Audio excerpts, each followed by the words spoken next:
was great growing up having so many encouraging people, but it can almost be overwhelming to hear constantly, you can do anything. You could be the president, right? Because when you're little, you're like, well, Jesus, everyone expects me to be the president someday. And maybe I do want to just raise my kids, or maybe I want to open a restaurant, or maybe I want to work at, the preschool down the street. So, and what does that mean to them? What are they thinking about those choices if I make them? And now for something completely different. Welcome to Surrounded by Idiots Radio Podcast. From the beautiful, picturesque deserts of the southwestern states of the United States of America to the shores of the Nonsuch River in the beautiful hamlet of Scarborough, Maine, and all points beyond. This is the Surrounded by Idiots Radio Podcast. This is Tony Frame, PhD, back with you. Welcome, Happy New Year and all. And I'm bringing back on one of my favorite people, Mariah.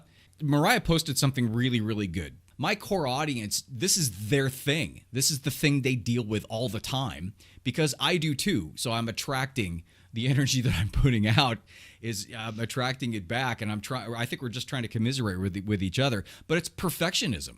I want Mariah to tell her story. So can you go over your story that you shared on Facebook? Yeah. So when I was 22, I had graduated from Colby and had decided to go to law school. Part of it was because I was an idealist and I thought I could, help solve the world's humanitarian issues by becoming a lawyer. And I think the other part was that I was a student and I've always been a student, and remaining in academia seemed like a safe decision when I wasn't completely sure of what else to do. So I had many moments before I actually left to go to law school where I kind of had a gut feeling that it was not the right choice. I was dreading it. I was constantly trying to convince myself that it was the right choice. It wasn't great. And so I went because, God forbid, I changed my mind and moved to Texas and went alone. And, furnished this little apartment with a bunch of crap from Target and went to class and was very different from my classmates. I mean, I could not have been in a more different place than the place I grew up. And I hated every single moment of it. In fact, I remember sitting in my underwear in my apartment one night because it was so damn hot. And I was drinking a bottle of Arbor Mist, and I was listening to Celine Dion sing All By Myself and just bawling my eyes out. My God. If you can picture it. I can. I not surprisingly, I can picture that. Yes. And so, I really tried. I gave it a couple more days, and I finally called my parents and I said, you know what? I'm quitting. I'm done. I cannot do this. I hate this. And they didn't fight me on it, which I was bracing myself for. I thought for sure there was going to be a battle royale. And they hopped back on a plane, God love them, and they hauled my shit all the way back to Maine. So how long was it? How many days was that? Did you last it out 30. There? You lasted 30. So it was a full 30 days. Okay. A full 30 days. Right. Yeah. Seemed like probably longer than that. 100 days. Right. Yes. Exactly. The very worst. Yep. And I got back to Maine and I had zero idea what I was going to do next, and just started going through what my sister and I lovingly call my dark phase, where I started wearing black nail polish and going to poetry slams and writing music by candlelight and dragging her into that mess with me as I tried to figure out how to navigate my pathetic new life.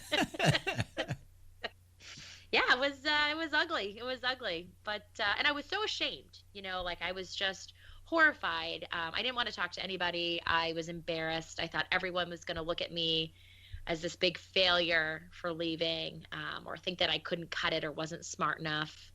So I kind of isolated for a while, and I eventually got a job and, moved on, and life turned out okay. But it was a pretty big moment in my, what do you call those moments, Tony? Nodal events. Thank you. That it was a big nodal event in my life. What happened prior to that? What was your mindset going into that? I mean, I think part of it is that growing up, I was always a very traditional learner, a traditional student. I mean, I excelled in basically every subject. That's not to brag. That's just like school came fairly easily to me, and I worked really hard, and my hard work immediately translated to success. And there was no other option when you're in high school and in growing up. It's kind of like, no, this is what we're all doing. We're all in this little boat together, and I was doing really well in that little boat, in that little pond. And then I went to Colby, and it was kind of more of the same. So I studied something that I was always good at, and I was surrounded by people who were also very into school and higher education, and a lot of them were going on to, law school, med school, getting PhDs, whatever. And so it was kind of just this natural progression in my mind. Like, okay, well, we're done here, and now we're all going to go on and do more. And that's what the smart kids are doing. And I'm a smart kid, and that's what I'm good at. I'm good at school. And nothing prepares you really for a real world application of anything in school, right? I mean, it, you learn a lot of skills, and you learn a lot about people and whatever, but for the most part you're pretty isolated, and everything's pretty structured, and you're given a lot of direction. So I think I moved into it thinking, oh, this will just be another easy thing to do, right? Like, obviously I'm gonna succeed. And then when I got there and took a look around and went, oh my God, I absolutely cannot do this for 3 more years, let alone the rest of my life. I cannot do it. My soul will die. What are the feelings that came up when you actually got out there and you realized you just couldn't put 110% into it? I mean, it's almost like confronting your biggest demon.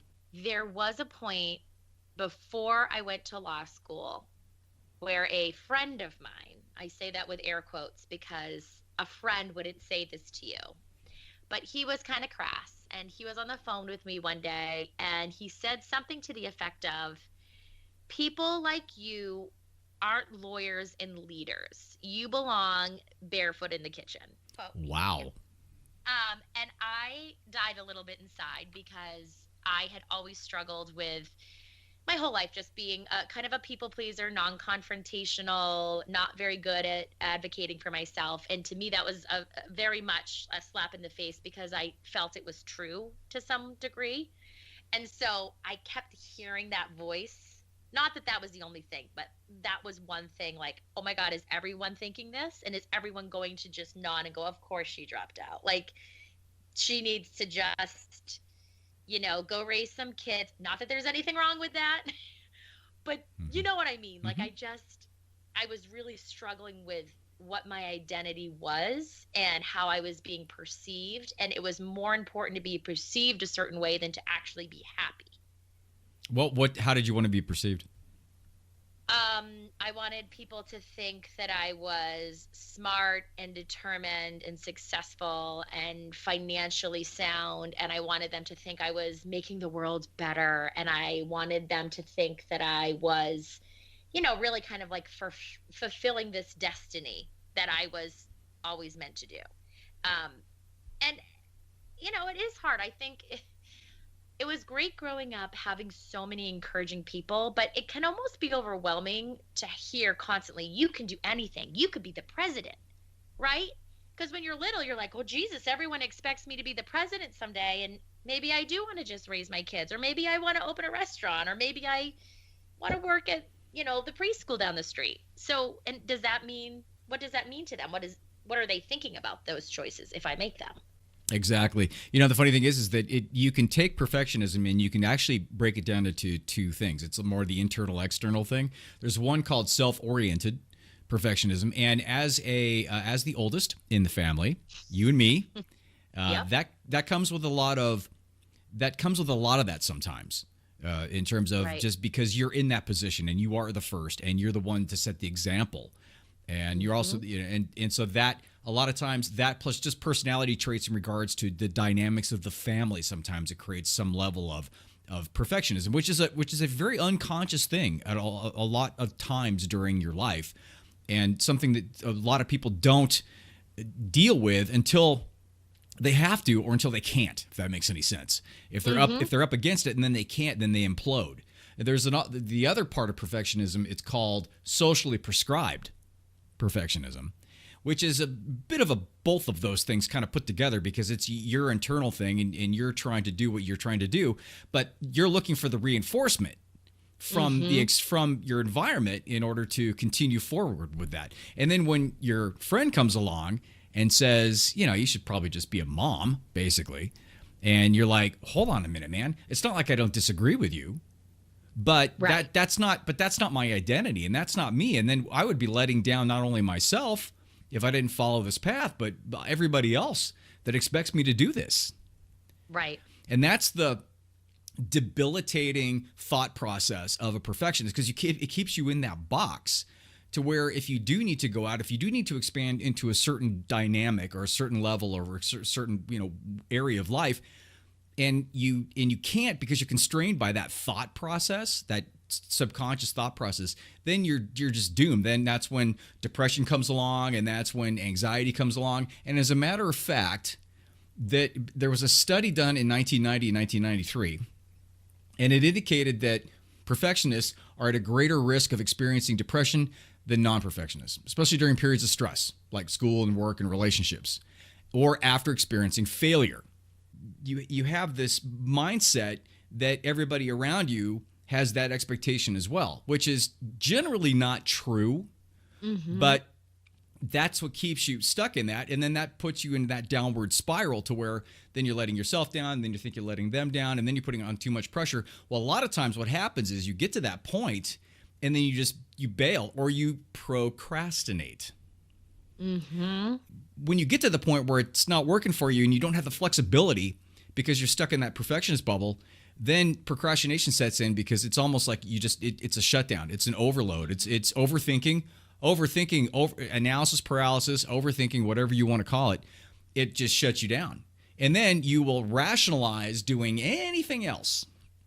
I wanted to revisit your story and kind of find out how you finally surrendered to the process and what happened after that.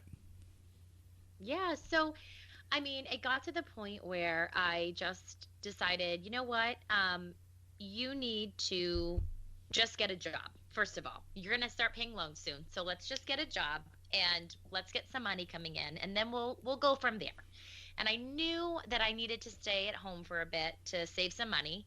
And so I said, all right, well, that limits things. I have to get a job in Maine, and I'm a Spanish major. So, there's not going to be a ton out there.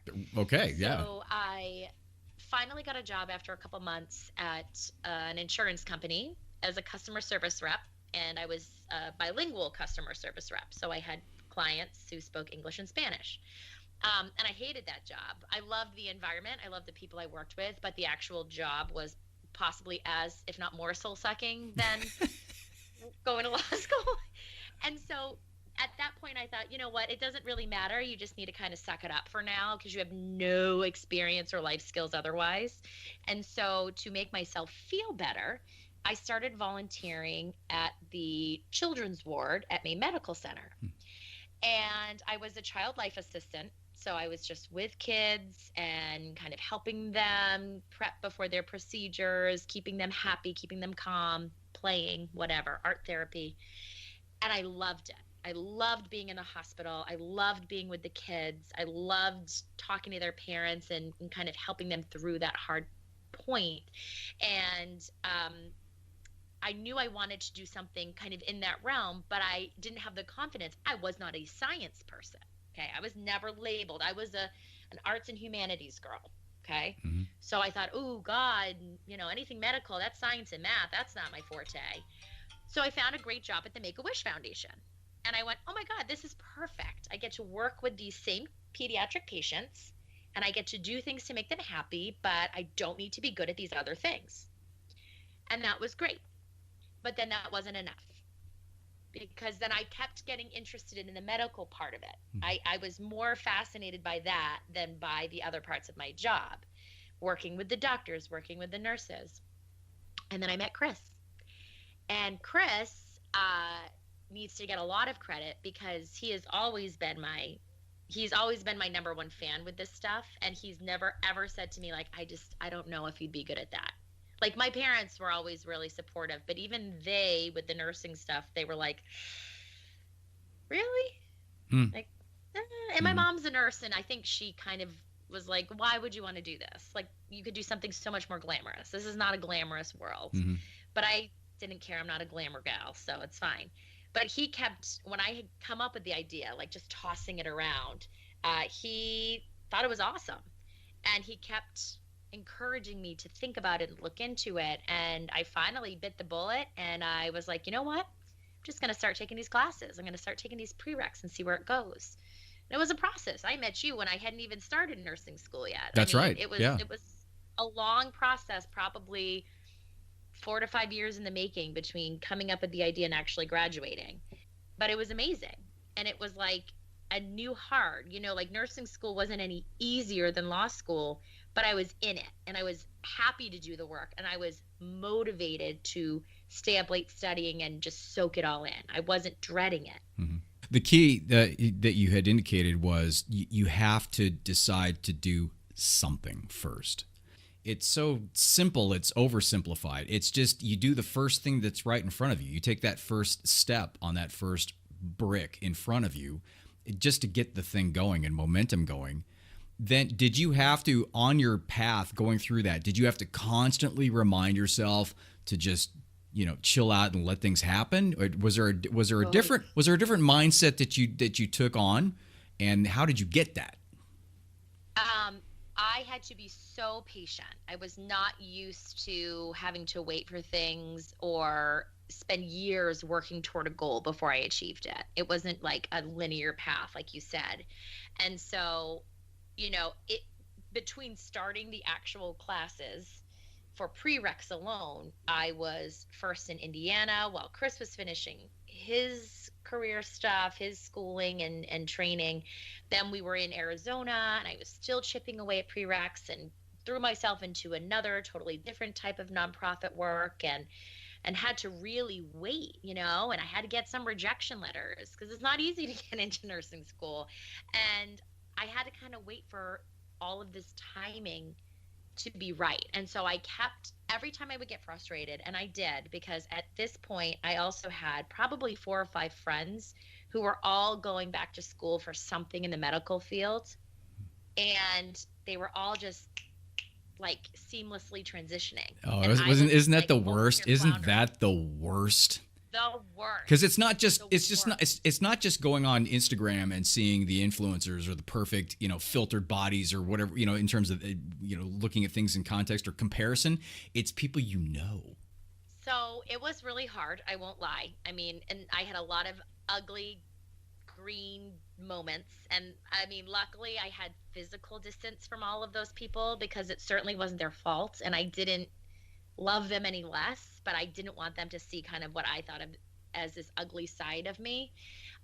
So a lot of it went into venting to Chris. A lot of it honestly went into writing. Like, I just started channeling a lot of my energy into blogging, which might sound silly, but I've been doing it for I don't even know at this point, 13 years or something. I just found that to be therapeutic. And I also I always go back to this thing, and I truly do believe, as cliched as it sounds, that we all have different gifts that are needed at different times. And so I kept reminding myself that there was a reason I was waiting. There was a reason I was needed in this other capacity, or there was something that was going to come along that would make it all make sense. And sure enough, it did, because the program I ended up getting into was the bilingual Spanish program, which isn't like anywhere else in the country. It was like this perfectly formed little gift to me that I could actually use these 2 different paths that I was passionate about and put them together and help an entirely different population. It helped more people than I could have if I'd gone somewhere else. And so when that all came about, I was like, oh my God, that's why those other things didn't work out. Thank you for that. I hope things are good back there. You can say hi to everybody. I see the posts. Will do. So, it's all good. You can go to javabud.com, JAVABUD. You can go to you can go to Amazon for the book. Also, go to Mariah's blog, which is the Mama Love Movement. And .com. so, thank you very much again for coming on, and we'll talk to you next week. Bye.